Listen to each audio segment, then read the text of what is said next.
final answer, Ocean City, Fly from the Inside with Shinedown. That was a big moment for me. All right, before we begin the show, let's thank our sponsors. First and foremost, our title sponsor, Once Upon a Coconut. All natural, non-GMO coconut water with natural electrolytes and no added sugar. You can choose from pure blueberry, pineapple, watermelon, sparkling energy, and chocolate flavors with Once Upon a Coconut. Stay hydrated and refreshed. And if you're wondering why it tastes so darn good, it's due to a combination of factors, including the freshness and sweetness of young coconut water, the lack of additives, and the natural electrolytes present. And the best part about it, Once Upon a Coconut, 10% of profits go to charity that benefit our communities, including the Down Syndrome Foundation, Breast Cancer Foundation, Leukemia Society. Good things, good people, great product. So you can grab it at some Sprouts, you can grab it on Amazon, you can go online to find a store near you or purchase it right there off of their website, onceuponacoconut.com. It is delish. Big thanks to Inspect All Pest Services, our buddy Nick and the crew over at Inspect All Pest Services, providing the highest quality termite, pest, and wildlife control. That's not all they do. Inspect All can take care of your insulation, pressure washing, gutter maintenance, and other home services in Metro Atlanta and the surrounding areas. Remember, seasonal, you get different bugs and critters all around your house, so you want to go with the best in the business, and that would be one of our fine sponsors from day one, InspectAllServices.com. It's the Mad Dog, Manny Aurora, with the Aurora Law Firm, best darn defense attorney in the world, litigating all over the United States, based out of Georgia. We're talking criminal defense, white-collar crime, DUI, drug offenses, appeals, and more. And you can always get your legal questions answered by the Mad Dog, Manny Aurora, by getting those to me. And when he pops up on a show, you get your questions answered. So go to TheBaileyShow.com, and we'll get those questions to the Mad Dog. The Aurora Law Firm.com. He is the best in the business when it comes to therapists. There's no doubt about that. I use them, and so should you. We're talking about Dr. David Markwell with Ridgeline Counseling. He's got 10 therapists in-house, 3 different locations there in Georgia, one across from Sprayberry High School in Sandy Plains in East Cobb, Marietta near the Square in McKaysville, just outside of Blue Ridge. But if you're not in Georgia and you need to talk to the good doctor, then you can go online and get virtual sessions. Ridgeline Counseling at gmail.com if you'd like to email him directly, or go online to markwelltherapy.com. There is no better time to check if your insurance is any good. That's why FBC Insurance is waiting for you to reach out. You can call them at 888-308-1841 or email them info@fbcinsuranceservices.com. I just switched up my car insurance because I got a better deal at FBC Insurance. They were the people to find it. Perfect for new homeowners, especially if you're trying to reshop those current insurance policies. 5-star service, multi-policy, bundled discounts, and they're going to shop every carrier out there to find the best insurance for your house, flood, storm season, auto, motorcycle, boat, recreational vehicle, or just a personal policy. 888-308-1841 or go online, FBCInsuranceServices.com. Another one of our great sponsors in storm season. You have to talk to the good people at Alternate Power Solutions of Georgia. Family owned and operated. They are a Generac generator dealer, founded in 2012. So storm season, power goes out. Who knows when it's coming back on? Don't be that guy or girl that does not have a backup plan and having power for whatever it be, especially medical devices, fans, air conditioning, so on and so forth. Offering sales, service, installation, and repair of automatic home standby and portable generators, every single one of you. When you become a customer at Alternate Power Solutions of Georgia, you get an upgraded warranty, free monitoring, and warranty repair. A+ rating with the BB&B, and you pay nothing until the job is complete. Call or request a free home assessment. You can go to their website, poweringgeorgia.com, or buzz them at 770-853-7571. Use the discount code Bailey, my last name, and get $500 off your entire installation. All right? Servicing Georgia and Tennessee. Again, another great sponsor of the BS podcast that is going to come to your aid here during storm season. And I'm talking about Cliff Bratcher and Jayco Contracting. This one hits home for me because I needed advice from Cliff and Jayco Contracting when my mother got a hole in her roof. Now, Jayco Contracting helping the good folks out in Georgia. And if you're in Georgia, you call him this storm season just to know that you're going to be taken care of when that tree falls through your roof or your shingles come off or a hole somehow appears. years, right? They are a platinum preferred contractor with Owens Corning, licensed and insured roofing and gutter specialists covering all of Georgia. Keep in mind, if you've not gone through this process, Cliff and Jayco Contracting are going to take care of it from start to finish. That means dealing with the insurance companies. That can be a headache and a negotiation, and they're the best to do it. Commercial and residential satisfaction guaranteed. JaycoContracting.com, or 7 days a week, 24 hours a day. You give Cliff Bratcher a call at 770-316-3876. Alive Ozone Therapy Spa in Altamont Springs, Florida. This is mine and my wife's wellness spa. If you have an autoimmune, cancer, HIV, just simple biohacking, long COVID, the answer is yes to just about anything that's going on in your body. Most of the time it starts with inflammation, and ozone therapy, it decreases inflammation. So ozone therapy, we are the first and only to do it in Central Florida. That is Alive Ozone Therapy Spa. We also offer red light therapy, halo therapy, pressotherapy, PMF grounding mat, as well as naturally in-house made ozone infused products like the magnesium butter that many of you absolutely love. Ozone therapy, what is it? Quickly, it repairs and rejuvenates your cells to the mitochondrial level by using activated oxygen. Simple as that. No side effects. That's all there is to it. It's a 30-minute session, and you actually burn up to 600 calories when you're in the Hocket sauna. We do it the most non-invasive way. So whether you're in the area or you want to travel, book an appointment, AliveOzoneTherapySpa.com. All the products you can get there as well. And remember, for you two peers, use the discount code BS10 to take that off those online products. If you want to be a sponsor of the show, reach out to me via TheBaileyShow.com. And if you are a listener of this podcast and you need any of our great sponsors, please reach out to them. Now, let's begin. I think we should do a podcast about rock and roll. And that's some stories.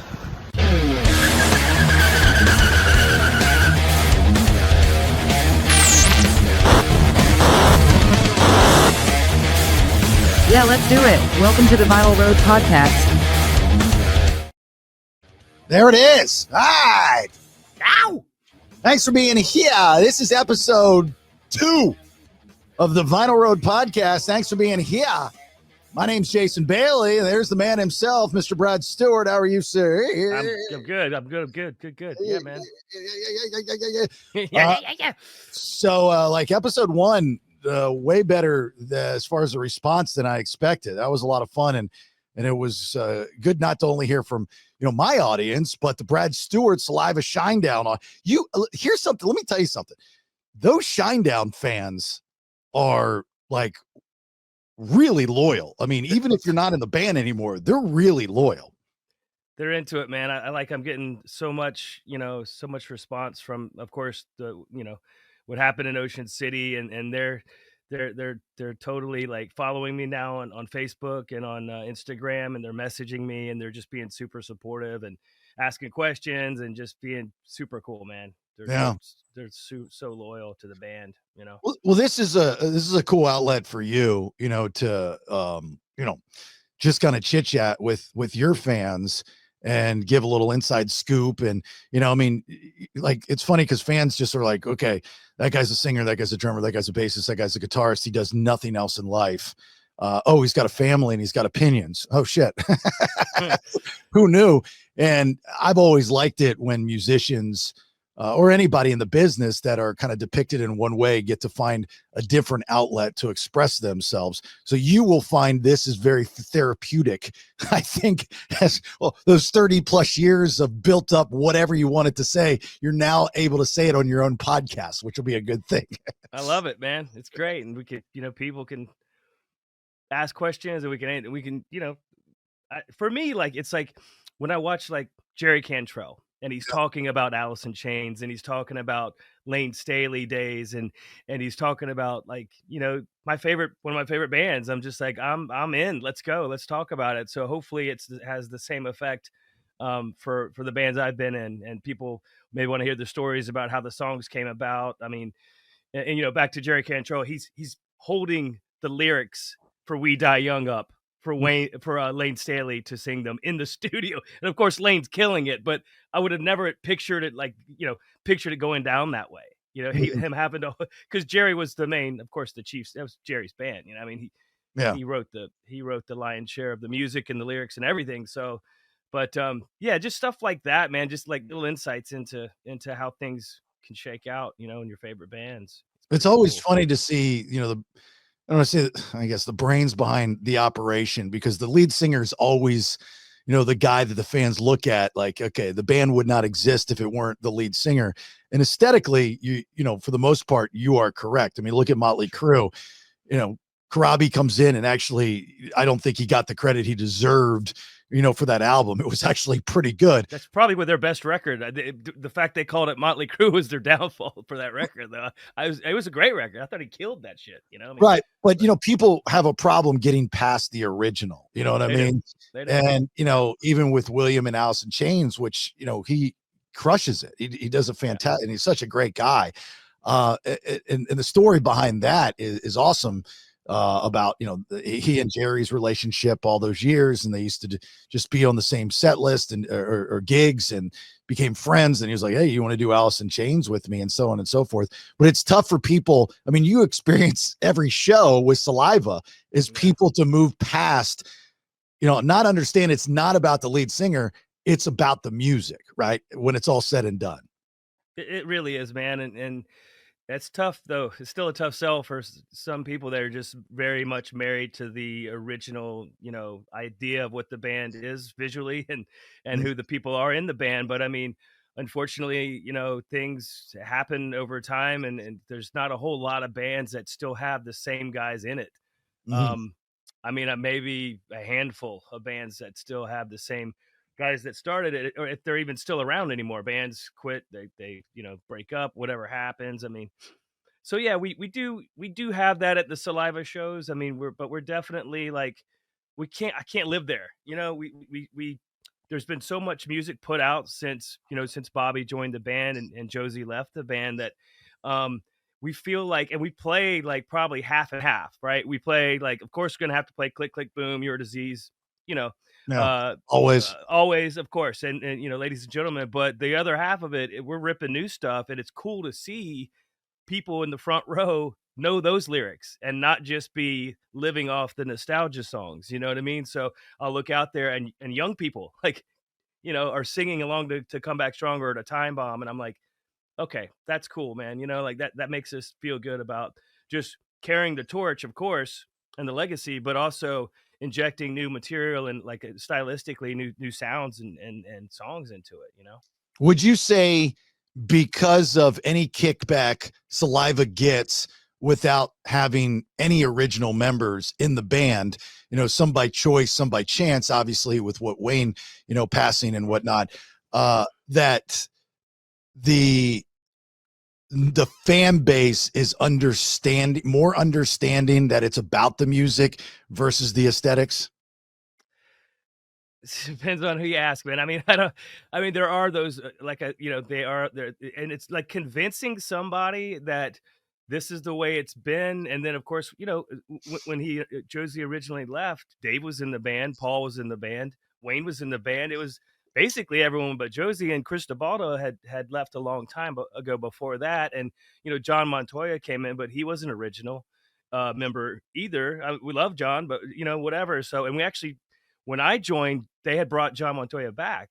So, it's just one of those things where I don't know what we could really necessarily do besides go out there and kick its ass when we play it live, or when we're creating new songs and calling it Saliva, Mhm. in live and in the studio. I mean, I feel like we're doing a good job out there, um, uh, performing the old songs, of course, but also carrying the torch. I mean, you know, I think it's what is it? Marshall Tucker, Yeah. can't you Marshall see? Tucker Band. There's no original members in that band. Leonard Skinner now, I mean, now that they're, you know, Gary's gone, it's all, you know, I mean, I love Leonard Skinner, but I don't see Skinner fans standing up saying, "Yeah, it's bullshit," you know, because I mean, Ronnie's brother. I mean, this family shit, you know what I mean? So, Yeah. you know, if you compare it to something like that, not that I'm saying we're Leonard Skinner, but I'm just saying that, you know, that is kind of a similar situation. People have passed away, people have been fired or quit or whatever happened. And here we are in 2025, and you know, we got a show next weekend in Iowa, and we're gonna get up there and do it the way we do it. You know, we carry our own lights. I think we have a pretty powerful set Mhm. as it flows and goes along, and people respond to it. I mean, when we did Ocean City, first song, there's a circle pit and people are crowd surfing and going nuts. And freaking Santa Claus comes up there on stage and shit. You know what I mean? It was fucking cool, man. Like, whatever.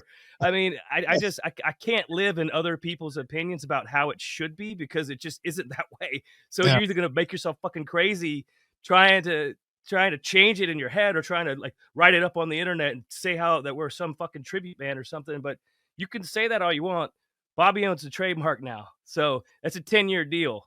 So Yeah. you're gonna be saying that for 10 fucking years at least. There you go. It's a lot of time out of your schedule for the next 10 years to bitch and complain about a rock band, don't you think? Get a fucking life. Really. You know what I mean? Figure out something else to complain about. I mean, there's plenty of shit going on. Look at the LA fucking, there's riots going on and shit. You're Right. pissed about our fucking band? Come on, man. You know, as a fan, I at one time had that same mindset of like, oh, it's going to be tough, especially if I was a fan of a band, to be able to look at that band with a different lead singer or a different sound, so on and so forth.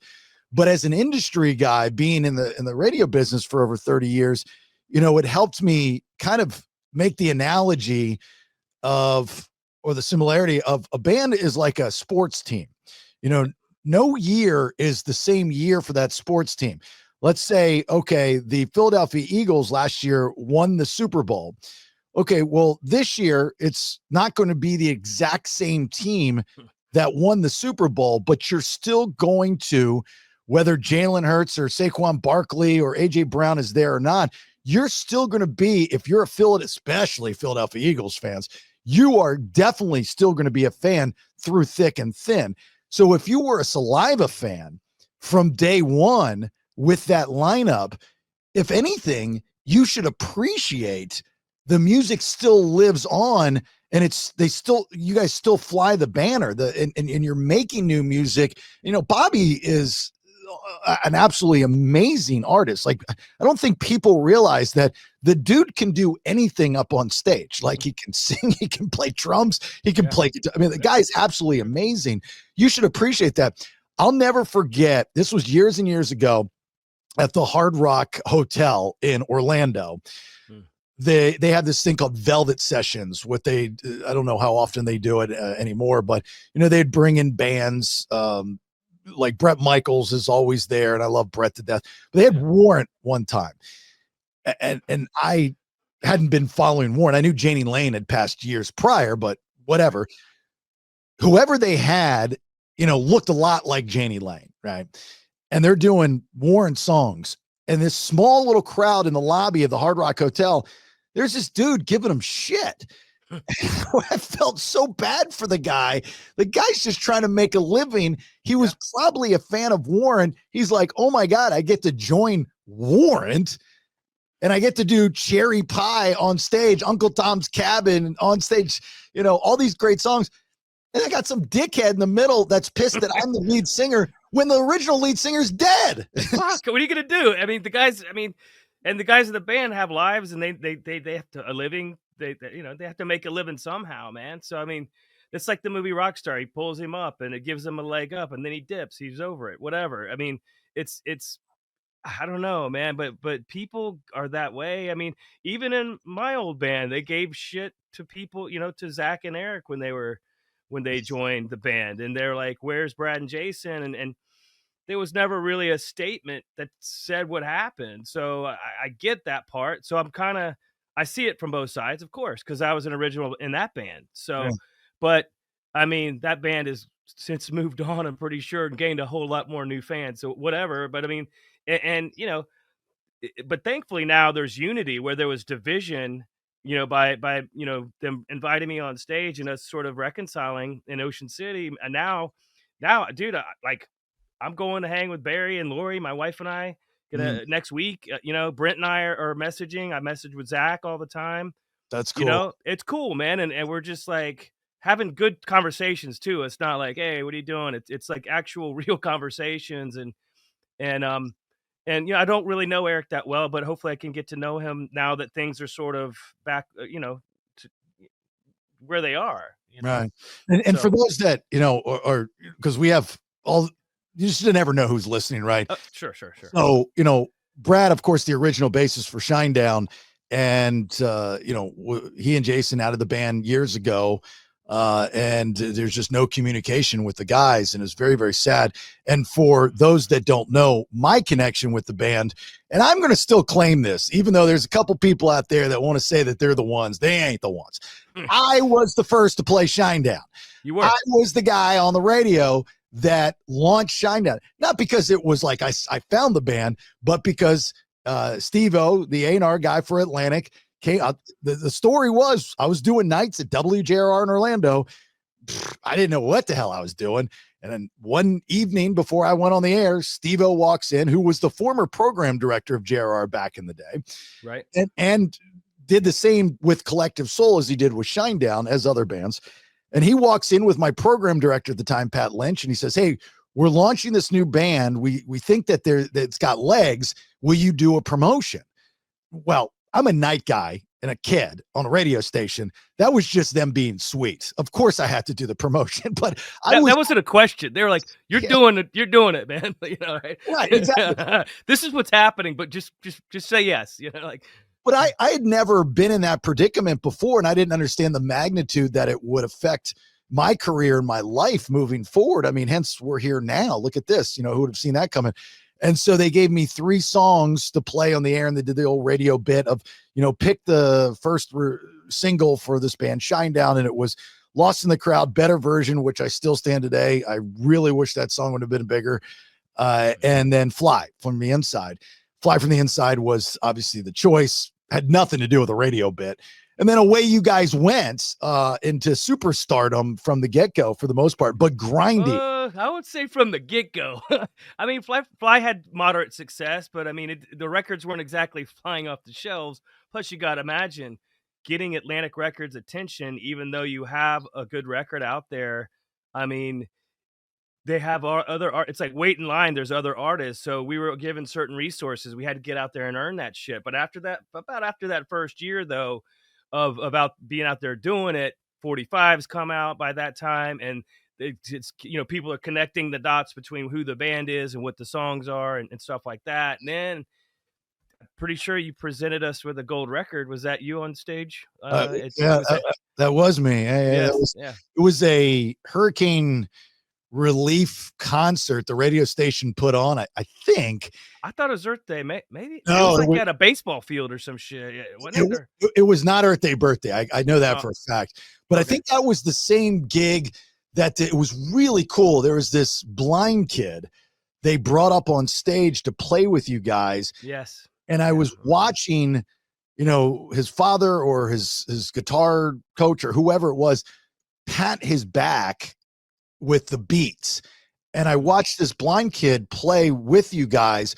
And I mean, I get goosebumps just thinking about it. It was the coolest thing ever. Cause I was side stage left, waiting to go out and interrupt you guys, cause you guys didn't know it.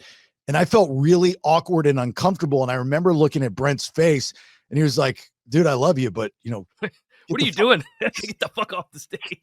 Right. Are you drunk? And I was like, and I remember, I think I leaned over and I was like, "Just trust me on this one. Okay, please just trust me." Cause I didn't want him to be mad at me, and then present. But when I say success, not too many bands, I mean, correct me if I'm wrong, Brad, but not too many bands have gold, and that first album went platinum. I mean, the record's behind me. Not too many bands on that first album or sell 500,000, 1 million units, right?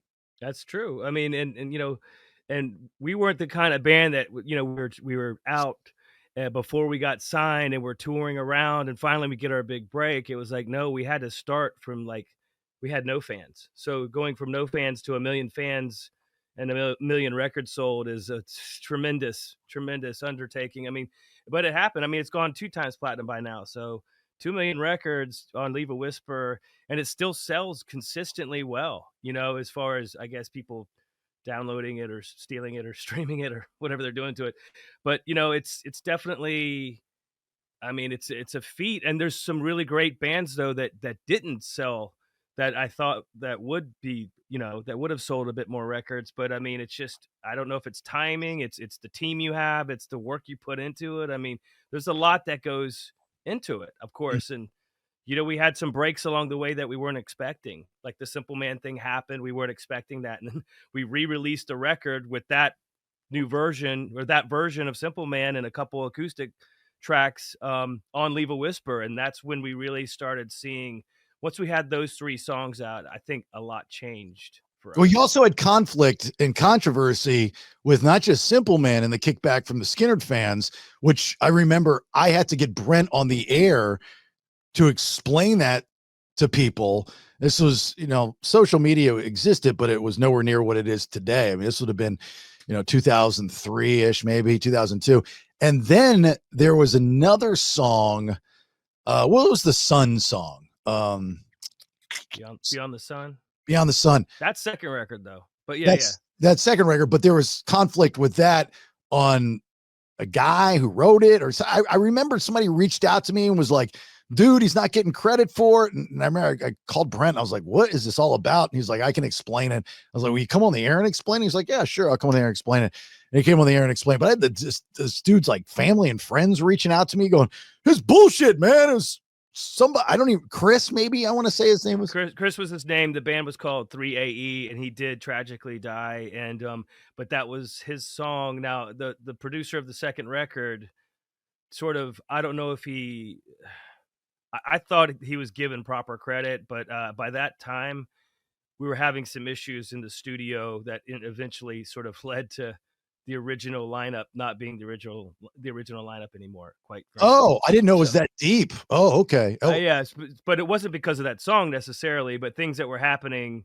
It got really strange, and that it's not like we were Metallica and we had a life coach come in and Saint Anger or something. It was like, things happened, and it sort of felt like, I guess it just never got fixed. It never got remedied. So, but as far as that kid's concerned, I hate it if that's how that went down for him as far as getting the proper credit. I know, I don't know who got the credit instead of him, or if who. I mean, that's more of an A&R thing as far as organizing and doing the splits and figuring out that sort of thing for the songwriting part. Yeah. But So- it was recut obviously with Brent's vocals, so he wouldn't have got a performance royalty, or an actual performance royalty anyway. But so anyway, that's the kind of Shinedown history between us. Back to the reunion was beautiful, absolutely gorgeous, and it was something that made me feel great. Shinedown fans feel great. Brad fans feel great. Brent just everybody. It was so beautiful that in Ocean City, Maryland, which is the hometown of my wife, at this big festival, Saliva's on the bill, Fuel was on the bill, right? And Shinedown was on the bill. And Barry reaches out to you and says, hey, why don't you come up and do Fly with us? And Brent did not know, correct? Correct. He did not know, because when Zach was talking about it after the set, he was like, they let their techs know, and Barry's like, no, that we're doing it. He's coming up here. And Zach tells Eric, and Eric's like, cool, man. But you're telling Brent. So literally, they're like, Brent, so Brad's going to come up and play bass. He goes, okay, wait, who? So then he looks over, and I already got a bass on. It was too late. There's no backing out now, bro. It's happening, and big hugs and stuff. And they were super sweet. I hugged them all like 5 times and everything. But Brad. Barry and I, when Brent was doing he was talking to the crowd, right before the song, Barry's like, you got it. And it's actually on my Facebook. I posted the footage because our guitar player, one of our guitar players in the Saliva, Josh, has the meta glasses. Right. He hit record. So everything he's facing, he's recording the whole thing, man. So thank God that got captured, and kudos to him for capturing that moment. That was so cool. It was really cool. And the best stuff is that you posted you talking with Eric about not remembering how to play the damn song, which I didn't want to look like a dick. I was like, just hear me out, because sometimes bands, they might tune it differently, or they might extend the outro, or a lot of like in Saliva we do like in Survival of the Sickest, when we do that song, the middle part is extended. Dope Ride, there's a whole medley in there with Pink Floyd and Phil Collins. So I was like, hey guys, just to make sure it's still tuned the same, right? And you still play it the same, right? And that's when Barry's going over with me. He's like, yeah, it's an 8 count coming in, and then guitar, and thankfully, I mean, the ear mixes were money, dude. Of course, they got superstar pros working with them. Their crew was amazing. I mean, even the monitor engineer had an assistant. Like everyone had, there's the job, and then everyone had an assistant. So I was covered, but I just wanted to make sure that there wasn't any sort of funny business going on with how they were doing the song these days, because they just kind of put it back in the set, I guess. Yeah, that's cool. And then you get the pop, and then you get the big pop when I think Brent realizes the magnitude of what is happening at that time. And it's funny, if you look at that crowd, and it was a huge crowd. If you just kind of, I'm an observational type of guy. You can look at kind of the new Shinedown fans, and let's just call them Sound of Madness on, and then the OG Shinedown fans. You can almost pick them out of the crowd when they brought you up. You could see, oh my God, this is happening. Like, we're experiencing history. Like, this is the coolest thing ever. And they're just feeling so cool and good about it, like the rest of us, that not only is it happening, but they're watching it happen live, which was pretty cool. And then you have to be, because some of the fans, they, like you said, if they started with Sound of Madness, they wouldn't have known that. I mean, unless they went back and bought the first 2 records, they would have known I was even in the band necessarily, because I wasn't on those records after that. So I mean, but yeah, for the ones that did get it, and then now the ones that are understanding what sort of the gravity of the situation, it's like, it's cool to see, because they're like, holy shit, like, this was something that's been 18 years. I hadn't spoken to Brent in 18 years. I mean, I kind of kept in touch with Barry. I'd seen Zach and Barry, but Brent and I just didn't. We just didn't. Well, that would be the next step of this podcast, is to go through and finally get Brent. Like, I would never, I've obviously had him on the Bailey Show podcast numerous times in my radio shows over the years, and I just never went there. You know what I mean? And if it was touched on, he's so media trained now, he knows how to answer it and deflect. And I'm not trying to get dirt on the band. I love the guys. I love Brent. So I would never go there. But now that, like, the cat's out of the bag, and this is not about dirt, it's about rebuilding, forgiving, making amends, and having a clear conscience and a full heart and all that good stuff. It would be interesting, to have you guys talk it out publicly. The fan base would love it. I mean, again, you don't have to hash out all the bad stuff, and there's bad stuff in everything. You don't have to go there. You just focus on the positives. And, I hope you guys work together, moving forward, now that you have an open line of communication. I hope so too, man. I mean, I reached out to him, of course. I gave it like a week, because I still am a little bit emotionally wrecked from the whole experience, but in a good way. But I'm just saying, like, it's still, sometimes when I think about it, I like, it's like, it kind of hits me again. But he of course responded. I was like, look, I had asked him, that night, I was like, is it cool if I send you over some music? So I sent him a song, and, hopefully, like, if he gets it and he likes it, and, whatever, maybe he'll write to it. I don't know. I have other music I can send him too, but I just kind of wanted to kind of feel it out first. I don't want to bombard him with shit, but, but he was receptive. He was like, love you, man. Like, he was super, he he told my wife, he was like, I never stopped thinking about you guys. That's great. So that's great. And I believe that. I do too. I believe that. I think what he went through over those years with some demons got in the way.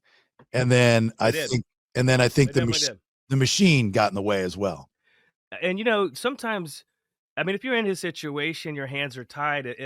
If management or the label is saying, hey, it's not working, the band and the brand is at risk of maybe not doing another record, or maybe imploding, you're gonna have to make some changes. And he had some tough decisions to make, and I guess that was the best solution, and that's what happened, obviously. Yeah. I mean, and again, looking back, I was no saint in that situation. I was probably impossible to deal with at that point. But, you know, there was some things that happened that just didn't get resolved. So instead of things sort of healing, they just never got better, and things just kind of spiraled. And again, I know the feeling. I think I think everyone was in a different headspace back then too. That was that was a long time ago. That's 2000. It had to be 2006, 2007. You know, so I mean, I wish the people that I guess or issues with me, I wish they would act like that. It's like after 10 some years, it's just like, let it go, man. It's just, and if there's something there, just apologize and move on. Life is way too short. I mean, there's certain people that, look, not everybody gets along on this earth, and you just do your thing and they do their thing, and that's cool. But, when there's a chance to collaborate and be creative and understand in this industry, whatever it is that you do, I mean, whether it's being a rock star, being a radio person, a podcaster, a street performer, it's not about you. It's about the audience. It really is about the audience. We're in the customer service business, and people in this industry forget that, don't realize that, or don't want to accept that. It's never about us. It's always about the audience. Always about the audience. When you guys write a new song for Saliva, I'm positive that you're sitting there going, I think they are going to dig this, right? Yeah, absolutely. That's in the conversation, or the song wouldn't make the record or even be put out there. I mean, you have to know your audience, and you have to still maybe challenge, and still grow. But I mean, I don't think you need to completely miss the exit, and people are like, what is this shit? I mean, you have to kind of live within a certain area. I mean, one band that kind of didn't do it that way was Tool. They kind of went, into like these long metal jam session type songs, whereas before they made like songs, you know what I mean? It's structure. But I mean, their fans, they may have lost some along the way, but I'm sure they gained a lot more. They did. They're top tier bands still. I mean, they're at the top of all the festivals. But I mean, that's one case where I guess a band sort of did it their own way, but they probably had their own reasons. I mean, Maynard was in a couple other bands anyway too, so right. He kind of had freedom to, Perfect Circle and Pussifer and all that other stuff. I mean. Well, some of these guys, I'm not saying everybody thinks that way. That's just my opinion. I think they should think that way. But I mean, once you reach a certain pinnacle and you've got so much money in the bank and you've got all these other things going on, there's people that have that mindset. It's just like, I don't give a shit. And I'm going to do it my way. Not saying that creative types, I get it. There is something that you want to do for yourself, and you hope that the audience digs it. I always go back to the Chester from Linkin Park, wanting to grow from that new metal type of thing from the first two albums. And I remember listening to an interview or reading an interview that he did. This was right before he died, talking about how upset he was that the fan base did not accept the last album, which was much different than that new metal Linkin Park. And it, like, if you buy into that he did commit suicide, I contribute a lot of that to that, not just the Cornell stuff and whatever other conspiracy you want to jump on. And I brought this up to Samantha before too, his first wife. And she was like, yes, I think she said, I was surprised too. She knew what I was talking about, that nobody else was even discussing how depressed he was, that nobody, the diehard Linkin Park fan base were not in on the last album, which is crazy because I thought it was probably one of their best, in my opinion. It was cool. It was different. I mean, it definitely wasn't that. It definitely wasn't the first year. Didn't Rick Rubin produce that one? I have no idea, but it was a lot of like kind of acousticy, guitar-ish, not so Shinoda. Chester. Yeah. That's what Papa Roach did with Getting Away with Murder. They were like, hey, look, we're not doing any raps on this album. We're going to cross over to top 40. We're going to do what Shinedown's doing. We need to get a bigger audience because this rock format is dying, and they were not wrong. And a lot of bands, Stained did that, Stained. Well, I don't think Aaron Lewis purposely wrote certain songs for crossover, but they, their record people pushed it over, it's been a while and all that stuff. I'm such a huge Linkin Park fan that I'm like, I don't care what you put out. I'm going to appreciate, I appreciate them, what they're doing now. I think it sounds great. Right. I do too. That's I pretty mean, cool. and kudos for them for. I mean, that had to be really talked about with their team, like, how are we gonna approach this? Because they knew, they knew that it was gonna be people were gonna say shit, and it's gonna be an issue with their with whoever they it didn't matter who they chose, it was gonna people were gonna have an issue with it, but I think she's great, man. I mean, my only thing was I thought they should have maybe put the actual song, the recorded song out first, because live it was kind of hard to tell. Is she doing it? I mean, it was a little bit harder, without hearing what the song even sound like on tape, or the, Mhm. so that's the only thing I would have done differently. But I mean, it didn't matter. Obviously, I mean, Lincoln Park is Lincoln Park. The brand, there's power in the brand, man. Yeah. And that's what people don't understand. Like, if you don't have that brand recognition, regardless of the circumstances of who's in the band and whatever, like Lincoln, they see Lincoln Park and they connect to what they've experienced with that band over time, you Mhm. know. And I think that's the power of things, I mean, I thought it was brilliant how they pulled it off. I remember I was sitting at my desk here in my studio and I get a notification on my phone. It says Lincoln Park's going live. I had no idea. I didn't know anything about it. So I was like, okay, I'll click the link. And I clicked the link and it was like I was a voyeur. There was nothing happening. There was just yeah, cameras on in this crowd. And then, they start playing. And then you see, Emily kind of just walk around and then get up on stage and kill it. And I was like, this is pretty cool. And there was they didn't make a big production about it. It was like to introduce you to Emily. I'm sure, like, cool, dude. Sounds good to me, man. Let it live. Let the rock and roll continue, my brothers. That kind of thing. So, and then the drummer, he decided to depart, and their drummer is actually, I think, the session drummer for Papa Roach. I forget his name. And so, they've had some moving parts in that band as well.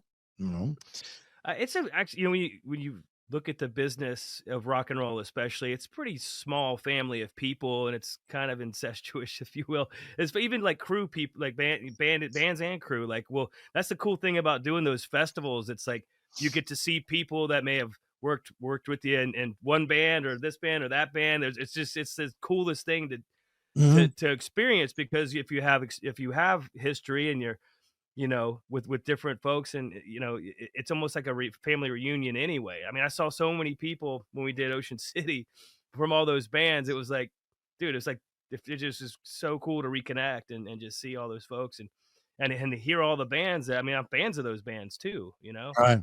Well, I'm glad it happened. That reunion with Shinedown happened now versus when they go into the Rock and Roll Hall of Fame and you go up there and all your dreads are gray. I got too much hair dye for that shit. How do you think they're still this dark, man? Come on. because we're approaching that with the Rock and Roll Hall of Fame, right? We will eventually, here in the next 5 to 10 years, start getting nominations for those early 2000s active rock bands, and Shinedown's going to be at the top of the list because I mean, I wouldn't say mainstream, but as far as airplay and all that good stuff, and I think the best is yet to come for them as far as mainstream goes. I mean, they're going to be, in my opinion, probably top 3, if not number 1 active rock band from the early 2000s that will get a nomination. Well, I think it's 25 years, isn't it? Yeah, So that would put years. Leave a Whisper's eligibility at 2028. So Yeah. that's not very far. That's not very. Yeah, because we just celebrated 20 years of Leave a Whisper, right? Right. Yeah. So it's coming up.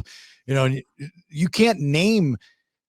Well, if you look at the big bands from the early 2000s, of course, Three Doors, and they had top 40 success. You had Godsmack, not top 40 success. Stained, top 40 success. Papa Roach, Shinedown. I'm sure I'm leaving off some other bands, but you look at those bands and you go, they sold a lot of albums, a lot. Yeah. a lot of albums, and those are going to be and then people are going to complain and go, how do you do that? And this band's not in it, like whatever. Scorpions aren't. I don't know who, it's the list of bands that should be in the Rock and Roll Hall of Fame that aren't in it, that should be in it is absurd. But then you get some whatever guy gets in. I'm like, what's going on here? It's all a game. It's politics. Then Blondie gets in. And you're that's rock. Okay, man, that's whatever.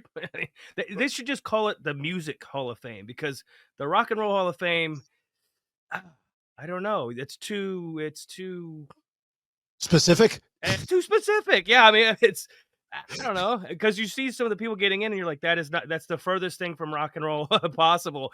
But okay, whatever. We can't control that. I mean, that's up to them, I guess. But I don't know. Yeah.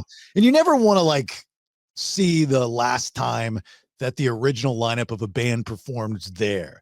You know what I mean? You look at what's going on with Black Sabbath, for example, and it's a big to do with Ozzy and Sabbath's final show, and they're going to stream it worldwide. It's going to happen on July 5th.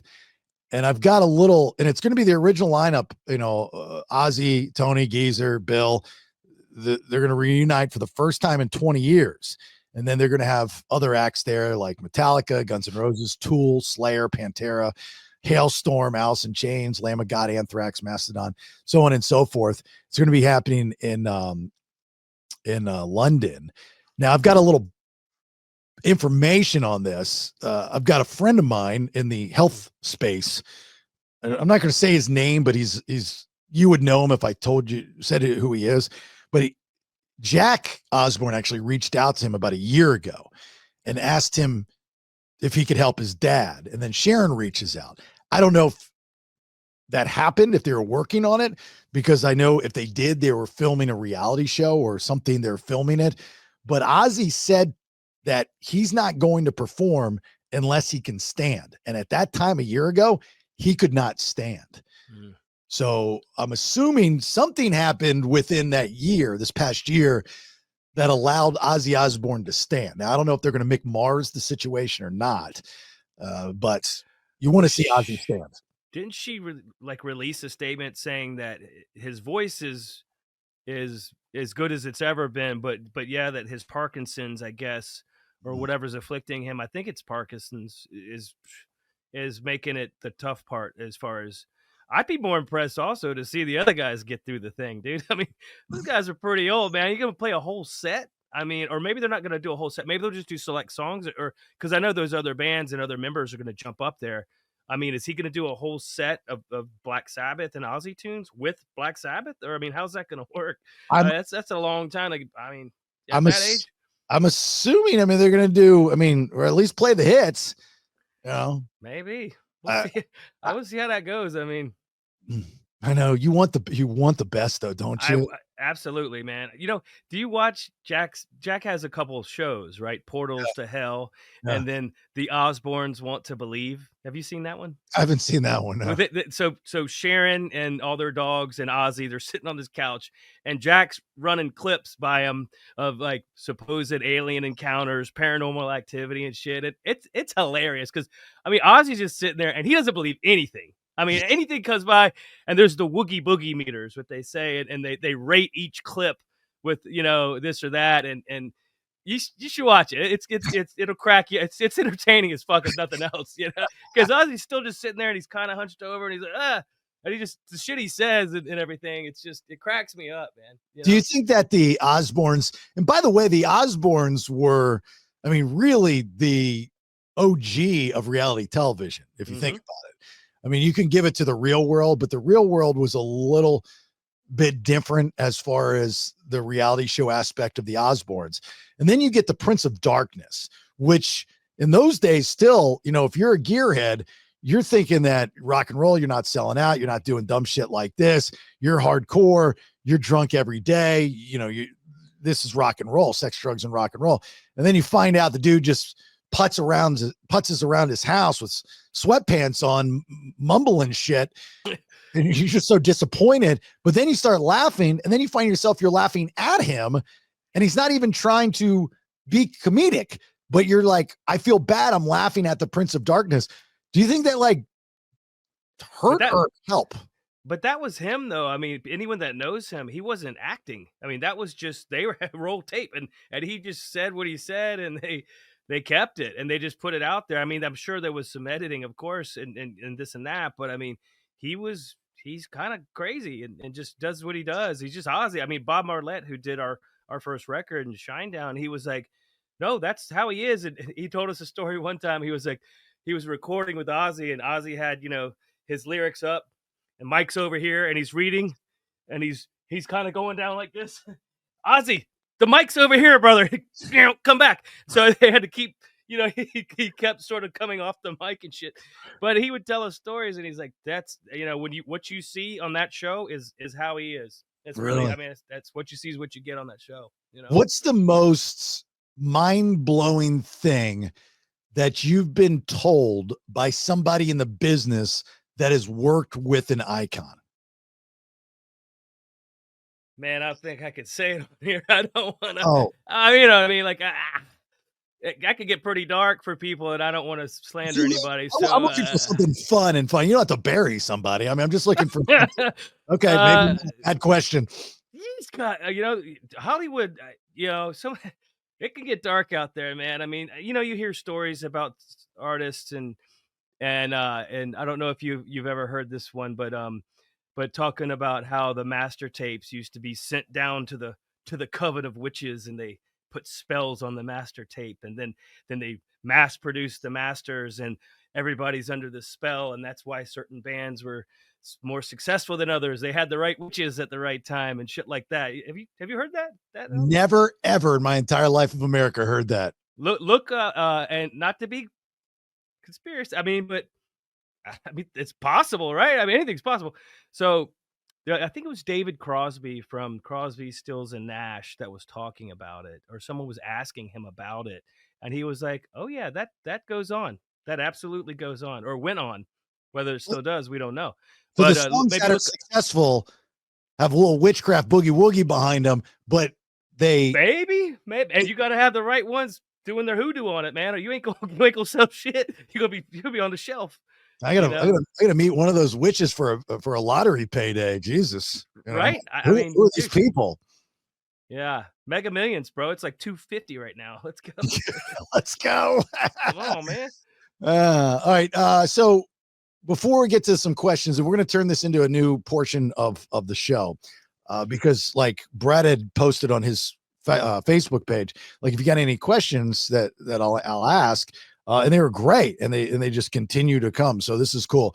So continuously ask those questions. I'll do it also on my social media, but just to explain, there was somebody on your Facebook that was like, I'm trying to find the podcast. You can search for the Vinyl Road podcast on all platforms. I've done it. It works, and you will find it. You will see a logo up top that will not say the Vinyl Road podcast, because as a podcaster, I have my own feed with different shows on it. I have a show that I do with my wife that I release on Mondays called Honey, I Raised the Kids. I have the BS, the Bailey Show podcast, which has been the moniker of my radio show for decades. I do that, and I've added this onto it. But it does have its own logo, and you can still search for it. So just understand that's what we're doing. And yes, there are subscription episodes, but that has nothing to do with this. That is something totally different. But if you want to subscribe, feel free. And we're also entertaining sponsors too, aren't we? That is correct, Brad. We are entertaining sponsors. Ding, ding, ding. Let's go. Oh, come on. Now, we do have sponsors, obviously, for the entire feed, but if you're liking this podcast, you would not only get this podcast, but all the other shows. And if you want me to run it down for you, I have no problem having that conversation. So if you are a business and you want to get your brand out there and you're digging this and you're a fan of Brad and all the stuff from rock and roll and whatnot, please reach out to me. I'm a very easy person to find. You can just go to TheBaileyShow.com, get all my socials, my email, everything, and we can have that conversation. But we'd love to have it. You know, like our title sponsor is Once Upon a Coconut, which is the most amazing coconut water out there. I just moved it. I had it right behind me earlier. I think it hasn't got here yet, so I can't wait to try it. I mean, I'm pumped. I had the big people at Once Upon a Coconut send you some cases, so you're getting it. Man. And may I suggest the chocolate flavor with a dash of vodka. And I know people loved your muddling the mint story from the first episode. That's a great story. That's a great story. Feel free to muddle mint in the chocolate Once Upon a Coconut water with vodka. It would be absolutely delicious. In fact, Ben Badger asked the question. Yeah. I don't know if we're going to get to that question, but I'm No, going to but do go it ahead. now. Yeah, Go we're ahead. gonna do it. He said, what is another manly drink that you could muddle mint in and it'd still be manly, like on the manly scale, you know? The answer to that is everything. I'm a mint muddler myself. Well, I think the mojito would be the obvious, Sure. right? The mojito would be, you know, as far as mint muddling goes. Russian Mule. I was gonna say Moscow Mule would be another one. Russian Mule. Someone may say the mint julep, which julep. So I'm a Tito's soda water, lemon and lime splash of pineapple guy. I try to stay away from as much sugars as possible. And I know somebody right now in their head is going, "Well, you hypocrite! You know how much sugar's in coconut water? It's the good sugars, my friend. There, you do need good sugars in your body for those electrolytes and to replenish. There's a difference between bad sugars like Captain and Coke, bad sugar. You know, find your sugar somewhere else. You know, very hard to go through your system and work for you in that realm. So anyway, all right, let's get to some of these questions for Mr. Brad. This from our buddy Rick Schmidt. Love Rick. I hope he's watching. Love you, man. Mookie. Remember, he was Mookie in Jacksonville. I think that was his handle when he was on air in Jacksonville at Planet Radio. Mookie, right? It was Mookie, right? I just know him as the program director in Tampa. Well, he left Jacksonville to do that, and then went to DC 101, did a bunch of shit. But yeah, I didn't know he's awesome. I didn't know he was at DC 101. I think he went up there for a bit. Yeah, and now he owns and runs a Back to Rock. I think School of Rock. School of Rock, or it's one of those. Yeah. There's Bach to Rock and there's School of Rock too. Yeah. Because I judged this talent show that he has. And it's like all these kids that go and they help them, you know, become better musicians and all that stuff. It's like a School of Rock thing.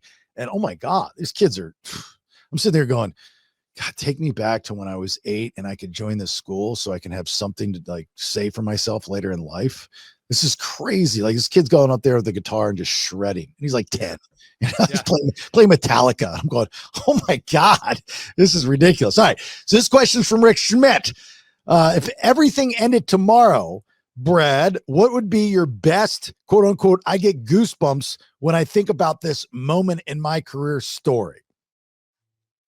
I mean, obviously it would be what just happened in Ocean City. For me, it's the obvious choice, because it just felt like, you know, all of that I was, you know, it was just one of those defining moments. I mean, obviously, you know, in the world of music, getting a platinum record, having one of the songs you got to be a part of go to #1, those are all very, very big moments. And especially when it's the first time for those moments happening. But I'm going to say final answer, Ocean City, Fly from the Inside with Shinedown. That was a big moment for me. You know? Yes. And still, it's a big moment. I'm still feeling this shit. Yeah, exactly. So. All right, that's good. I didn't see that coming though, but that was good. Chris Gaither, I think I'm saying your name, Chris, correctly. I know you're a two-peer. If you could organize your own music festival, Brad, which bands would you invite? Where would you have it? How many days would it be? Any genre? It's fair game. Go. I'd have it here in Jacksonville. This is my hometown, born and raised here. And, you know, our festival moved down to Daytona. Well, our Welcome to Rockville is no longer in our city. So I would have it here. So we'd have something here again. I'd probably have it where it used to be, Metropolitan Park, down by the river. Oh man, bands. I'd probably keep it pretty much metal and rock. And maybe do a separate festival with more of a Lollapalooza type, you know, eclectic lineup. So I'd probably have, let's see, Metallica, Pantera, Alice in Chains, absolutely. New Linkin Park, let's go. I love those old songs too, and the new shit. The Cult. Let's see. You guys want to play in Saliva or no? Saliva would do it. Yeah, of course. I'd have Fuel and Shinedown on there too. Let's go. Seether, I'd have Three Doors if they were able to, of course. You know, if my friends in Silvertide would still maybe jump on stage together again. I know they had some reunion stuff somewhat recently. Can I add a band? Yeah, go ahead. I want to reunite Seven Mary 3. Seven Married Three. I would not have gone there, but that's a good band. I mean, we all broke them down, and weren't y'all responsible for breaking that band down in a JR? Yeah, that was before me though. Oh, okay. Yeah, that I mean, they're an Orlando band, and I've always loved Seven Mary Three. And Jason, the lead singer, is actually Sigma Chi from William and Mary. And I've got a cool Seven Mary Three story. You know, back in it was like the 90s or something. They were performing at the University of Central Florida for Spirit Splash. It's a big thing that they do every year, and that's my alma mater. I was out hosting it from the radio station, and it's a small little stage, and whatever. We go up there, and Jason's voice was shot, so he couldn't get through the entire set. So I'm listening to this conversation with the production company and the band, and they're like, what are we going to do? And I remember back in like 95 or 96, for some reason at the radio station I was working for, they had an extra trip to Atlanta to go to this Christmas show with Bare Naked Ladies and Squirrel Nut Zippers. And Bare Naked Ladies, the two lead singers, one of them wasn't there because he was having his first child. So what they did was they put lyrics underneath all the seats so the audience could do his part on specific songs. I thought that was the coolest thing ever. That is cool. So I said to the band, Seven Mary Three, I said, I got an idea. Let me go make copies of the lyrics. Again, this was getting on your phone and Googling it. And I'm just going to go out and hand it out to everybody.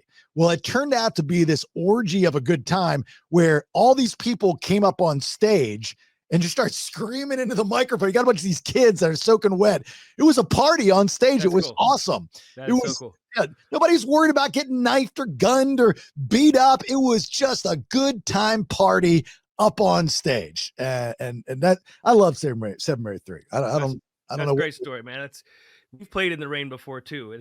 It's nerve-wracking because if the promoter doesn't have the proper covering and it starts pouring down rain, now you're standing there and the chance of getting electrocuted. I mean, a lot of the stuff is low voltage, but I mean, lightning, there's things that can happen, out of the blue. But so, yeah, that's cool that they made fun of it. They made a good time of it. I did have a couple more bands though. Yeah. Please. Okay. So Limp Bizkit, of course, their hometown. Sure. Jacksonville, guys. Of course, Cold, my friends in Cold. Rob Zombie, I'd have to have on there. Oh, yeah. Rob Zombie's bad to the bone. Awesome. One of the best shows you could see. Oh yeah. I remember when we toured with him in 06 and Godsmack and Rob Zombie. I went and watched him and I'm like, I can't believe they're doing this after our set. I was kind of like, like he had like robots and gas and dancing girls and horror shit. It was incredible. Like as soon as it started, like for 60 minutes, it kicked your ass the whole time. It was There's no such thing as a bad Rob Zombie show. Oh man, doesn't exist. And that was too when they had so John 5, they had Mike Tempest, or they had who was it? Tommy Cliffettos on drums, and they had Piggy D, which I do have a Rob Zombie story we'll save for another time. Okay. That'll be a whole nother thing. Is that your festival lineup though? Is that it? You're done? Man, who am I leaving out? I mean, I don't know. They asked you who you'd want, and it said all genres, so it doesn't matter. I'd probably have a couple bands from the emo era. Why not have maybe The Used? I'd have Refused, The Used, My Chemical Romance.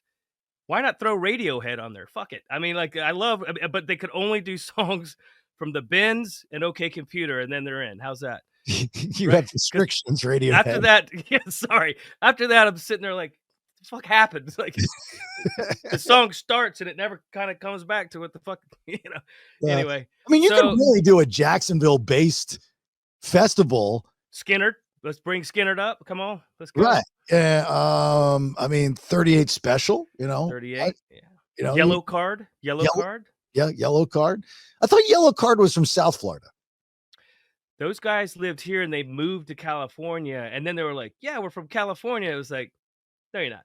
No, you're not. That song, Ocean Avenue, I know what that song was written about. And I know so Ryan actually went to Douglas Anderson, I think, School of the Arts. I mean, I know for a fact they're from here. So at least some of them, maybe a couple of them, whatever. But I mean, the main is the dude, But he wasn't always the singer, though. I guess he replaced the original cat. But That's yeah, always Jacksonville's got some good music coming out of here, man. You know, that always sucks to hear that story of like the guy that was in the band originally before the success, yeah, and then like you hear about the Nirvana stories and the Pearl Jam stories of guys that were in the band, the guy before David Grohl and the guy before the drummer for Pearl Jam, that was there, and you're like, should have stuck around, man. You really should have stuck around. Poison, I'm a big Poison fan and I love Bret Michaels to death. And so, yeah.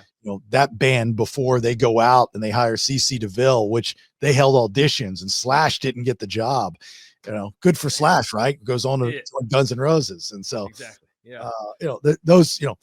Holly, Axl Rose, and Hollywood Roses, right? I mean, before Guns N' Roses, LA Guns. LA Guns, yeah. LA Guns, yeah. So those guys. So Jack Irons was the drummer that was in Pearl Jam, and then he recorded, and he was like, I don't think this is gonna do anything. So he didn't want to do it. It sells gazillion records, but then he was also, I think, in the Chili Peppers for a second on one of their records. And then that band went. He was the guy that kept getting in bands that I feel bad for the guy. I mean, hopefully he's doing good now, but these things aren't going to work, guys. I'm going to move on from all these things. I just don't want to put the time and effort in. Like one is bad, but two, that's really bad luck. You need and then maybe a witch to over. like the third band that he joined, he was like, all right, I'm not making this mistake again. And they really did not do anything. And they flop. And he's like, fuck. I miss. It's like playing rock, paper, scissors, and you lose 3 times in a row. How's that happen? Always go rock. Always go rock. All right. Kimberly Peters on Facebook asks Brad, what's the weirdest thing you've ever been asked to sign? Weirdest thing, I'd have to say with like someone's, it's not weird, but like someone's like prosthetic or something, maybe like it's kind of interesting or I mean, what's a little bit not weird or more strange than that is when you do sign somebody and then the next time you see them, they've tattooed the signature. Oh. That's when you go, holy shit, that's commitment there, because that shit ain't rubbing off. I mean, that's commitment, and that's happened a lot in my career. I can say I've signed a lot of people. I had one kid, and I know, my former bands and stuff, but he had this picture that I took with him. His name's Charlie. As some of the fans may remember Charlie from back in the day, but he lifted the photo of me and tattooed it on his body. Like a portrait photo of me on his body, and I was like, wow. I mean, that's like the most highest form of flattery, I guess I'd say. I mean, that's someone doing that, because that ain't coming off either. That's pretty hardcore shit. Those diehard festival goers, you'll see them get autographs, and then they'll just use their back as a canvas for all those autographs. They'll have the tattoo artist go over the autograph. And I mean, I've seen, backs that I'm just like, who are these people? Like, why did you do this? Because it's funny. I made a joke on the BS podcast not that long ago. After, my wife and I go to the Bahamas, Nassau, Bahamas, Atlantis every year for our vacation. And I made an observation at the pool. I'm like, as I just turned 50, I'm looking around and I'm going, there's a lot of me's here, a lot of 50-year-olds here. And I'm like, I'm feeling pretty good about myself. I look good. I'm healthy. I do all the right things for the most part. But Generation X, our generation, we made a promise to ourselves. We made a promise to that tribal tattoo. We made a promise to that barbed wire that like we would stay in somewhat of shape so that fence post didn't fall down for the barbed wire. So that tribe that we're representing didn't shrink up, or that German Shepherd that we loved so much that just had to go on the thigh didn't look distorted. It looked like a Shar-Pei. Generation X, you made that promise to yourself and the rest of us in Generation X. And you, from what I observed, are not keeping that promise at all. You get older, man. Like those tattoos start changing shapes, depending on how you take care of yourself. So, what's funny, in Fuel, the version I was in, the band Fuel, there was a time there where nobody in the band had a tattoo. Really? including myself, of course. I don't have any tattoos. So Brett, myself, that would be Ken Schalk and Andy Anderson. That lineup, no one had a tattoo. Did you eventually get one? No. No one did? I can't speak for the rest of them, but I just, you know what? When people were getting a lot of tattoos, I was like, I'm gonna do the opposite and not get it. And plus, my father was in law enforcement and shit. He was like arresting people with tattoos, and he was like, do me a favor, you grow your hair, long, do it, whatever, piercings. I don't care about any of that shit, but don't get any tattoos. So I honored his wishes even to this day, and I'm 52. Yeah, because there was a mindset for Gen Xers from the boomers passing down long haired, hippie need not apply. Right. So you got the long hair, you're already, shunned. Tattoos, you're a criminal. I mean, that was, now it's like, oh, you can't judge a book by its cover just because he looks like a gangster and is wearing a hoodie. Well, 20 years ago, it was, if he had a tattoo and he had long hair, you're a bad person. You know what I mean? So that eventually morphed. Credit to Gen Xers for changing that stigma. And now, like my daughter, who's 20, the tattoo trend now is getting words like on their forearm and underneath their forearm. But dude, the face thing. Oh, that's commitment there. Like if you do that, you are completely radical for the rest of your life. You've now limited yourself in some ways. Just I mean, unless you're Post Malone and you're a badass songwriter, performer, and singer, and the whole thing. But if you're not, if you're not Jelly Roll or Post Malone, good luck out there with the face tats. The neck tattoo, I remember, was the first thing I was like, okay. And actually, Wayne went there. Funny story about Wayne. He didn't have any tattoos, I don't think, until he was like 40, and then he just started getting them all over himself. And he went there with the neck one. And I was like, oh man, they're gonna think you in a bike gang or something now. You kill people and shit, bro. Like, I don't know, but people will never mess with him about it. I don't know. I said, I never had him. Isn't there a guy, a tattoo artist in Jacksonville that does like all the musicians' tattoos? Like Aaron Lewis will just go to that guy. There's like one dude in particular, right? Well, there's D. Peacock and there's Dwayne Crafton, I think would be the ones. Like I know Dwayne, Fred Durst, way back in the mid 90s, that was gonna be his thing, was tattooing, because he was a really good artist, but he just had to, I think he apprenticed under Inksmith and Rogers. But Dwayne Crafton was one of his I guess inspirations and influences, and then D. Peacock. So D. Peacock did like Chester Bennington. Mm-hmm. I mean, he tattooed Linkin Park guys and a whole host of other bands. Of course, he did a lot of Bobby's work too, Amaru from Saliva. So, but yeah, I would imagine that's who you're thinking of, either one of those guys. Yeah, I remember having a conversation with Aaron years and years ago. I probably did Aaron too, yeah. And I don't know why it was brought up, but maybe like I thought I was cool because I had that information or something. But I remember when I brought it up, like, because early in Aaron's career, he wasn't, to a lot of radio folk, the easiest interview. Yeah. I never had a problem with him. They would always say, I love him, dude. He's awesome. I interviewed him not that long ago when I was out in California working for a company, and he was tremendous. But I love him to death. I love what he stands for. I love everything about that guy. And I always have, I had a slight issue with him years ago that I would always joke about how he was eye banging my first wife in the elevator at the Hard Rock, but I let that go. Anyway, but the tattoo thing came up. And I remember when I brought it up, dude, he was so happy and excited to talk about that. Like, he just ran with it. He was like, it was almost like he was relieved not have to talk about the normal stuff and talk about something that he just enjoys. I can relate to that, because I mean, you're asked a lot of times, okay, favorite venue, favorite place to play, favorite, record, favorite song. So now you're like, I mean, I told you when we started this, I want to talk about aliens and shit and remote viewing. And you're like, no, dude, we're doing rock and roll shit, but maybe we can work that in there at some point. And, well, anyway, it can be refreshing to change the conversation up a little bit, but you guys have to realize, from our end of things, we are representing the audience. And for the most part, we have to look at it as they have no idea who you are. And they've never heard those answers before. So it's really hard for us on this side of things to intertwine. Like, I hate the word interview. I subscribe to Letterman, not Leno. So I always use the word conversation.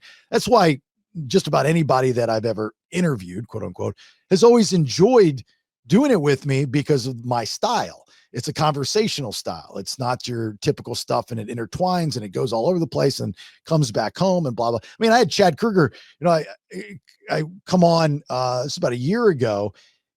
And it was funny because, and this is through the radio station at the time, and I was supposed to have him for like 20 minutes or something. And ended up doing like an hour and a half. And he said at some point, he goes, "Are you sure we're not doing a podcast?" He goes, "Because I'm having a time of my life." And he actually blew off like 8 or 9 radio interviews that he was scheduled to do. Wow. And his record rep guy is blowing up my program director's phone saying, "You've got to get him off. You got to wrap this up." Yeah. Now, why would I do that? It's not my, like, if you want to go, you're the guest. You just say, "Hey man, I got to run. I really appreciate this. Let's pick this up another time." He wanted to stay. He was having that good of a time. And we're talking about arguably one of the biggest rock stars in the past 20, 30 years that's saying this to dumb little radio guy. And I remember when that was done, I walked down the hallway and my program director just ripped into me. And I was like, "You're wrong." I go, "It's not my fault." He goes, "It's your job to navigate in this." Like, the guy's not mentally challenged. If he's Chad Kruger from Nickelback, I was like, if he wants to go, he wants to go. Yeah, he could have walked out at any time, man. That's not on you. I mean, come on. I know. That's just passing the buck. That's all. Carla Carlson. Question. It's Kara Carlson.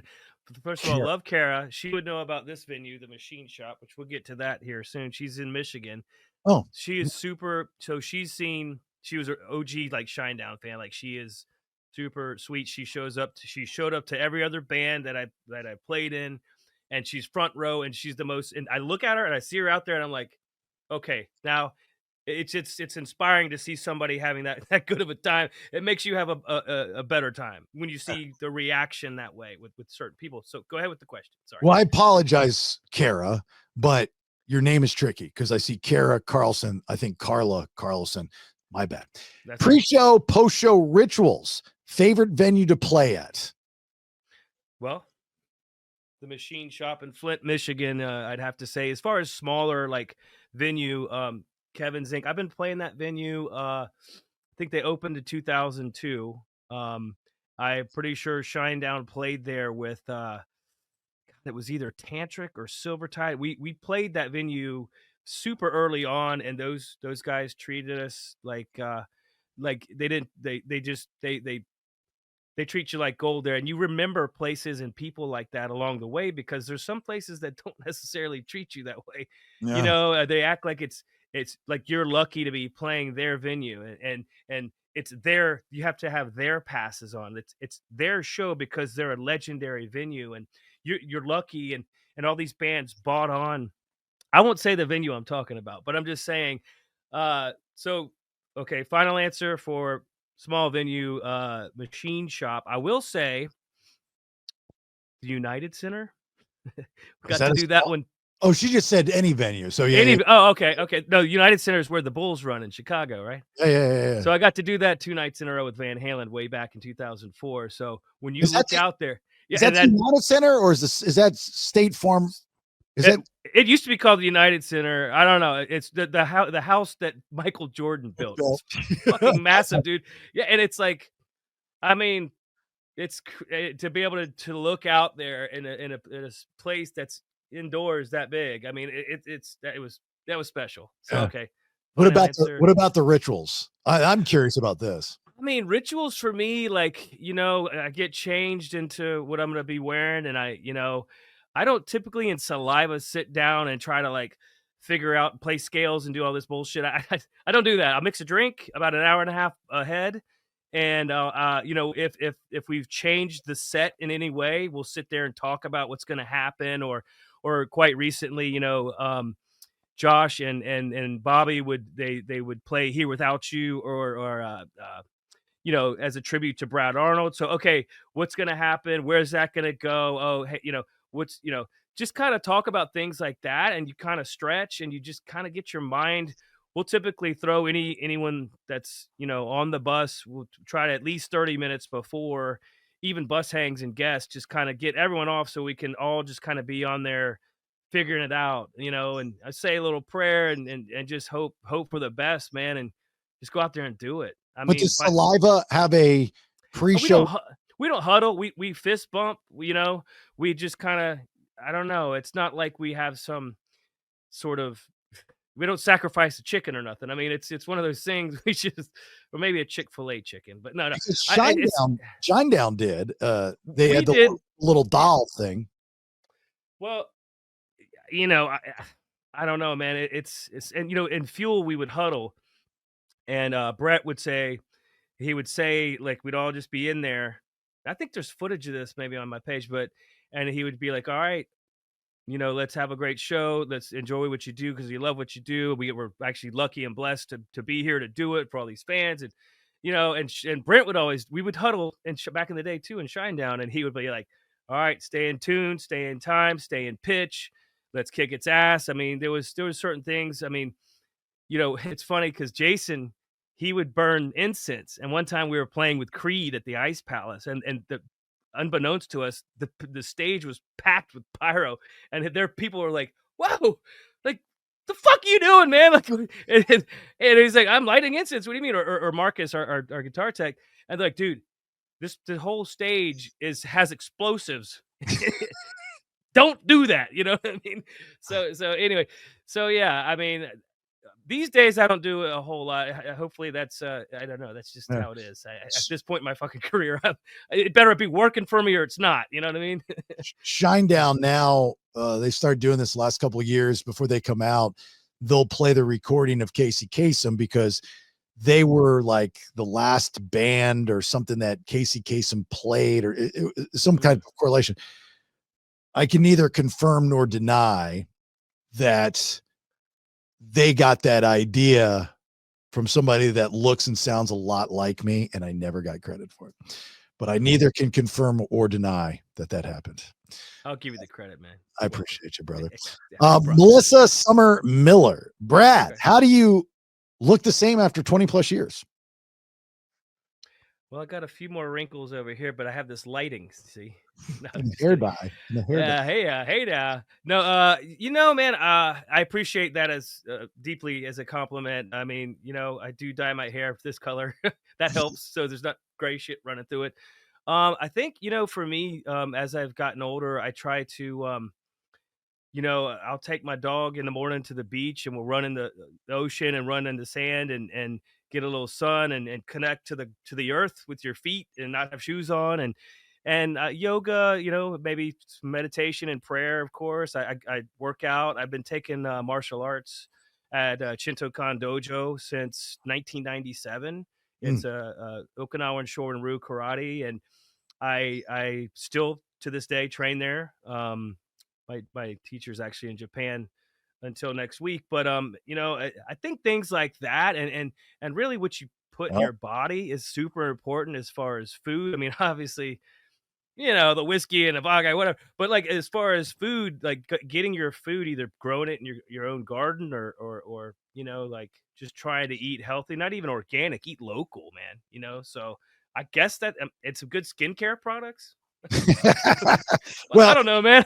I'm fucking lucky. I don't know. I guess I'm lucky too. I mean, the cardio on stage obviously helps out tremendously, but that helps. Yeah. You know, and the constant squat jumps. I mean, that doesn't. The jumps. No. You know, man. Thankfully, I'm still agile enough to make those jumps, and I know people maybe they get sick of seeing the jump shots. But fuck, man, that's all I got. That's my thing, man. I don't know what else to do for you here. That's the basest thing to do. Like Will Turpin of Collective Soul, he loves his stage jumps. You know, he'll get on the drummer riser and he'll jump off, and he just loves doing that. Sooner than later, when somebody asks you that question, you're going to have to say a live ozone therapy spa in Orlando. When oh, dude. This is what I brought this specifically in case this question was asked. What? Oh, the magnesium butter I sent you. Have you tried it? I rub it on my feet, man. That's why I look so young. All right. Dude, tell you what, huh? It feels good, doesn't it? Fuck yeah. Did you do it to your wife? She does her own shit, man. Oh no. So So I tell everybody this. I told man or a woman, I was like, when they get the ozone infused magnesium butter from aliveozonetherapyspa.com, that's our place. And we make it in-house. It's all natural. I'm like, text your wife, or if you're a female, text your husband. And I'm saying, tonight I am, or you are going to do something to me, or I'm going to do something to you that I've never done. We've never done, just to get them like, what the hell? Then at nighttime, when they're laying in bed, you get the ozone infused magnesium butter and you rub their feet and their calf, give them a nice little massage, 10 minutes. They will have the best sleep and they will wake up so refreshed, because magnesium's an it's a natural anti-inflammatory. So It automatically relaxes you. And it's just absolutely amazing. People say my wife's a crack dealer because we can't keep it in stock. It's so awesome. So it's good, man. I wasn't doing it on the calves. I guess, I was just mainly doing the bottom of my feet, but it's working. I like it. I do. You got to do it to your wife. You got to do it to your wife. Okay. She will give you a pass on whatever it is. That's why I tell guys, I'm like, it's your hall pass. I mean, once you touch it. All right, last question, and then we'll wrap this up. Marshall Inlow asks, hey, Brad, how much of playing is muscle memory and how much is practice? That's a great question. Well, I mean, obviously you got to get the songs that are going to be played on the tour or whatever under your fingers. You got to get it to where you don't really have to go, okay, well, next is this part. You know what I mean? It has to be for me. And you could be, you can rehearse and go, we're doing pre-production for the tour. We're going to be at SIR for a fucking 2 weeks or whatever. You can do that till you're blue in the face. But quite honestly, until you get out there on that stage, that's when it kind of has to sort of happen for you. And for me, by like show 2 or 3, I'm not even looking anymore. So I guess that would be considered muscle memory, or you sort of, and not to be cheesy and quote Eminem, but I love Eminem, but like, you got to lose yourself up there, man. You don't want to be in your head. You don't want to be like, oh, I have to do this D minor scale here, and maybe I'm going to put this fill over this drum part here, and all this shit. I don't think I can't think of it that way. I have to already know how it's happening, and that sort of explains the jumps. There's certain parts in the song and certain times where it feels like that's what needs to happen, and I can't be in my head about what note's happening next. So I've been doing it a long time, man, and I guess I just have a certain.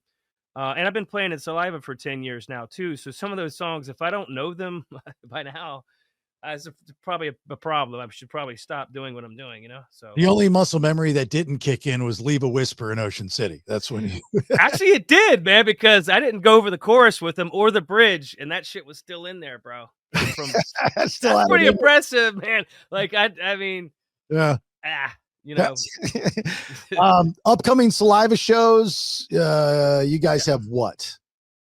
We're doing we're not doing a whole lot until August, where we and then there's talk of a tour. I can't really say just yet, but so this weekend we're doing Burlington, Iowa, which I've never been to Burlington, Iowa. I thought it was Burlington, Vermont, but I guess there's one in Iowa too. So we're doing that. It's their River Fest or something up that way. We just did, last weekend, we did Sandusky, Ohio. We did their bike week, which was a hoot. We do it almost every year.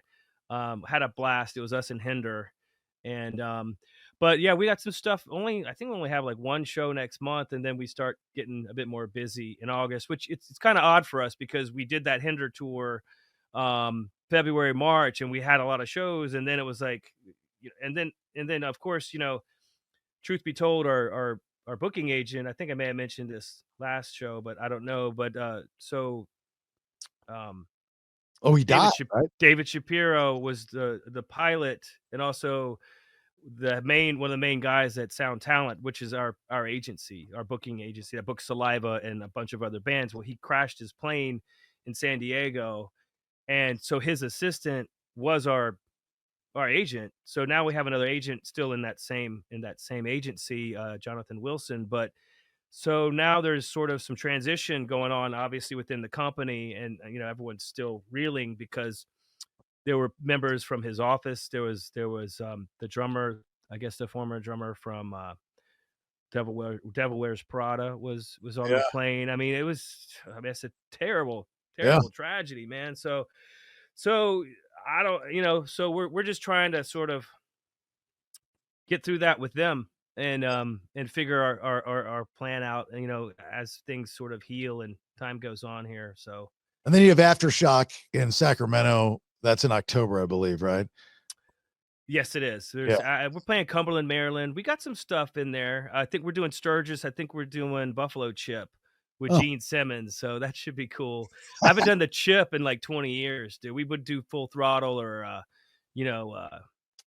Glencoe or some of the other ones, man. We did the Knuckle last year, but Yeah, that's cool. All right. Well, so when you can tell us about the upcoming possible tour, we'll be here listening, waiting for that. I'm still waiting to, last time I had Bobby on the BS podcast, he had hinted at a Saliva song being something about a new Saliva song. And because I said something about, I think it's going to be a soundtrack song. And he alluded to that I was right. And then he gave me a clue and he said Ping Pong. And I said Forrest Gump 2. And he got weird. And I don't know if he was playing with me, but if I guessed it correctly, then I nailed it. But I don't know. And no one knows until we know. So I know that there are big things happening for Saliva. We just don't know yet. So we will wait and see. And it'll be divulged on this podcast, obviously. Of course. All right. So thank you for listening. Please spread the word if you're digging what we're doing. Obviously, big Brad fan, big Saliva fan, Shinedown fan. If you love all this, just get the word out, spread it, send them the link. Again, it's on all major platforms, wherever you're listening. It's a free podcast, free episode. It is on the BS podcast feed. So there are other shows on this feed. Don't get it twisted just because there's a different logo up top. There's still a logo next to the episode.